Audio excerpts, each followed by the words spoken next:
Bon, si on continue dans nos mises en situation, on devrait être bon pour avoir fini avec cette capsule-ci. Je pense pas qu'on va aller plus loin que ça. Monsieur Julien, 65 ans, porteur d'une sonde médicale depuis une semaine. Il n'a jamais été malade, monsieur Julien. Avant d'avoir la sonde, il avait une vie active, très, très active. Il faisait des voyages avec des amis, des activités sportives dans un club de tennis, plein d'autres histoires. Maintenant, il est confiné à la maison, il se sent seul, il est déprimé. La seule chose qu'il est capable de faire, c'est du yoga, fait qu'il fait ça à la maison pour se détendre. Vous rendez visite à monsieur pour le CLSC, il vous dit de revenir car il est très occupé, il fait son yoga. Si la situation avait été analysée au niveau des trois dimensions, on aurait peut-être été en mesure de éviter ici, là. Alors, qu'est-ce qu'on peut dire? Alors, au niveau existentiel, ce monsieur-là n'avait jamais été malade. Donc, ça doit être un grand stress pour lui, là, en ce moment. Il était très actif, il était sportif, faisait des voyages, il n'est plus capable de faire ça. Ça doit être pas mal déprimant pour lui. Il n'a jamais eu ça. Tu sais, là, il y a une sonde à demeure, il n'avait jamais eu ça. Au niveau phénoménologique, sa vie sociale, lui, c'était très rempli. Il avait beaucoup d'amis, il faisait partie d'un club de tennis. Au niveau de son corps, dans le spirituel, la sonde à demeure, c'est quelque chose qu'il n'avait jamais eu auparavant, qu'il restreint beaucoup. Au niveau de l'esprit, l'amour des sports, l'amour de la compétition, bon, au niveau de l'âme, là, ici, là, il y a le yoga qui l'aide à le calmer puis à le faire transcender. Bon, ça va peut-être un peu loin, là, mais bon, peu importe.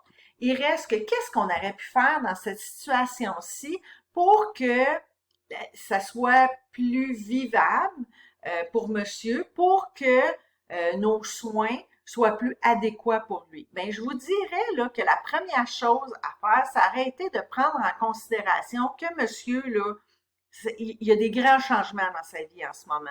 Puis, il y a peu de contrôle sur qu'est-ce qui se passe dans sa vie. Le seul contrôle qu'il y a, c'est qui accepte à la maison chez lui pour lui rendre visite. Alors peut-être ça aurait été une bonne idée, au lieu de se pointer chez eux à un moment qui nous convient, de l'appeler puis de lui demander un moment qui lui convient à lui, puis essayer de voir si on a ça dans notre horaire. Je sais que c'est pas toujours facile, là, mais je vous dis juste que il faut prendre ça en considération. Parce que là, même si on dit, si on revient en arrière, là, le monsieur a dit, pouvez-vous revenir plus tard, là, je suis occupé, là, je suis en train de faire mon yoga. Mettons que tu dis, là, ben moi, je peux pas revenir plus tard. Je suis désolée, là, c'est maintenant dans mon horaire, c'est là ou jamais, fait que si je peux pas rentrer, ben je reviendrai pas.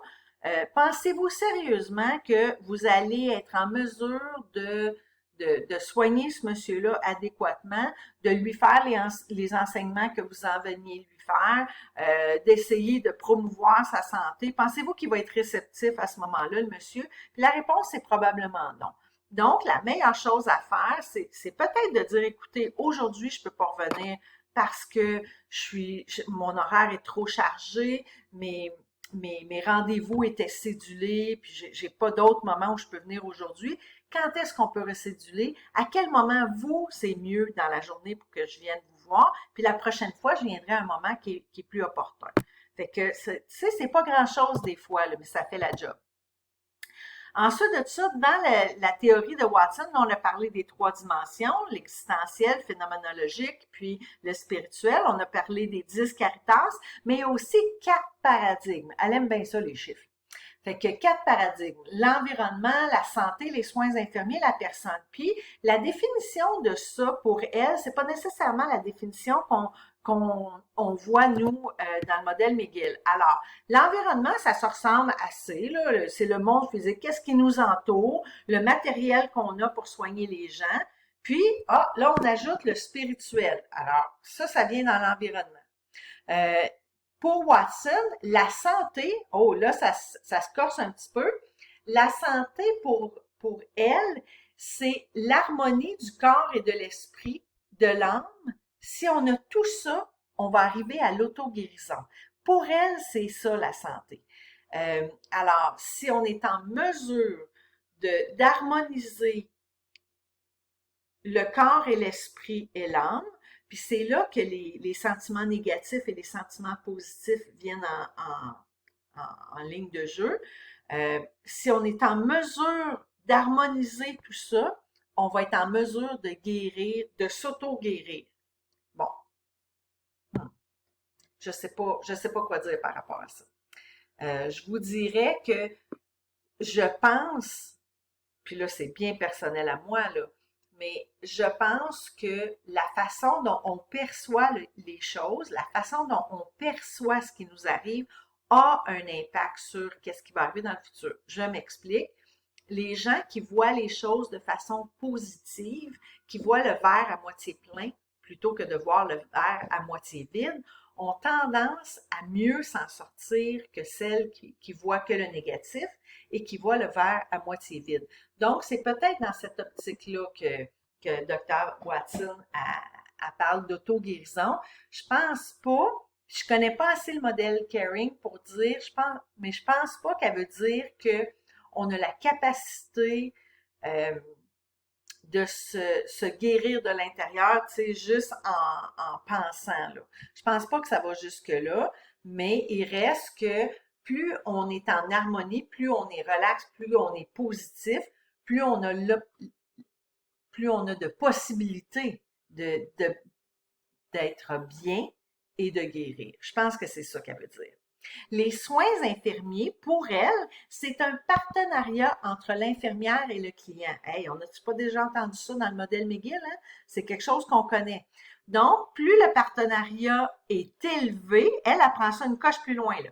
Plus le partenariat est élevé entre le client et l'infirmière, plus le niveau d'harmonie, celui-là ici, là, il va être élevé, le niveau d'harmonie du client envers son corps, plus on a la capacité de se guérir. Donc, les soins infirmiers, si on veut aider nos patients à guérir, si on veut aider nos patients à être bien, il faut s'assurer qu'on ait un partenariat avec eux. Donc, si je reviens à l'exemple qu'on vient de faire là, de monsieur Julien, si on lui offre l'opportunité en partenariat avec lui de se donner un rendez-vous qui sera plus opportun pour lui, mais puis on a la capacité de l'aider à passer au travers de son épreuve et de guérir éventuellement.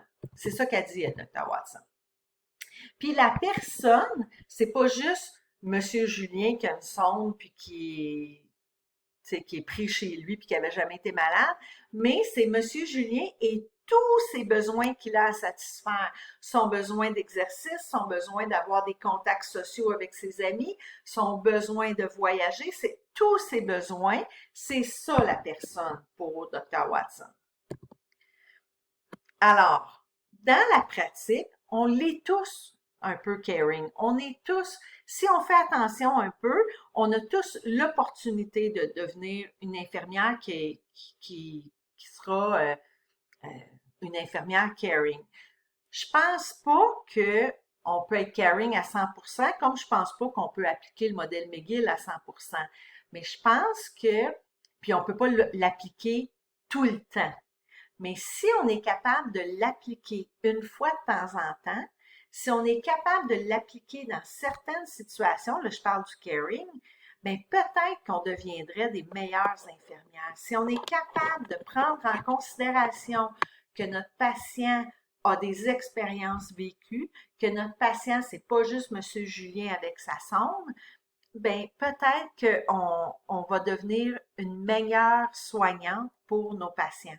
Je pense pas que à la sortie de l'école, ça va être ça va être votre force majeure, là, le caring, parce que je pense que vous allez vous allez mettre l'emphase sur l'instrumental quand vous allez sortir parce que c'est ce qui nous stresse le plus, c'est ce qui nous ça fait partie, c'est une grande partie de notre travail, l'instrumental, là. Les pansements, les médicaments, les soins qu'on a à donner à nos patients. Puis on a besoin de développer une méthode de travail, on a besoin de développer la dextérité pour ces méthodes de soins-là, on a besoin de développer les connaissances pour les pansements, pour les médicaments, tout ça. Mais un coup que on a commencé à développer de l'expérience, à partir du moment où on a un peu plus d'expérience et on a moins de stress au niveau instrumental, je pense que l'autre dimension est plus facile, d'être en mesure de reconnaître que quelqu'un est triste, d'être en mesure de reconnaître que mais peut-être que cette personne-là, à ce moment-là, a besoin qu'on s'assoie avec, qu'on jase un peu. Ça vient avec le temps, puis ça vient avec l'expérience. Je pense que c'est quelque chose qui sera peut-être pas applicable à 100% quand vous allez sortir de l'école, mais si vous le gardez dans le derrière de votre tête, ça va faire de vous des meilleures infirmières. Alors, je pense que j'ai terminé. Oui, j'ai terminé. Alors, je vous laisse là-dessus. Puis, comme je vous dis, je suis pas une pro du caring. Si vous avez des questions très spécifiques, très pointilleuses à propos du, du caring, ben, je vous suggère de poser vos questions à Andina parce qu'Andina, elle l'enseigne 45 heures à l'université. Je pense que s'il y a quelqu'un qui peut répondre à vos questions plus pointilleuses, Andina va être la personne ressource à ce moment-là. Alors, je vous remercie beaucoup et je vous souhaite une bonne soirée. Au revoir!